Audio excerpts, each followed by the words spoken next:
The page 32 is about fine motor skills and the writing and tracing of number 5। तो बच्चों को यहाँ हमने नंबर 5 की ट्रेसिंग करवानी है। ट्रेसिंग का आइकन्स भी ऊपर मौजूद है और साथ साथ आप फाउंडेशन वीडियो का एक QR कोड मौजूद है। आप बच्चों को ये वीडियो स्कैन करके फाउंडेशन वीडियो बच्चों को दिखाइए ताकि बच्चे फॉर्मेशन को 5 की जान सकें। उसके बाद बच्चों से कहिए put your pencils and start from the red point, draw straight line down to the middle and draw a curved line down to the bottom, then draw a straight line to the top।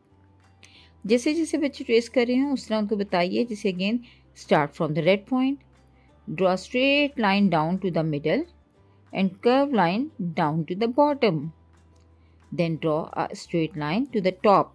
बच्चों को ये करना मुश्किल है, बच्चे ये सुन सुन के उनकी जब लिसनिंग होगी तब वो इसकी स्पीकिंग कर पाएंगे। तो आप बोर्ड पर 5 लिखते हुए कई मरतबा ये लाइन्स दोहराइए ताकि बच्चे जो हैं वो नंबर की बनावट को जान सकें और नंबर ट्रेस कर सकें। शुक्रिया। Start from the red point, then draw a straight line on the top. Draw a straight line down to the middle and draw a curved line down to the bottom.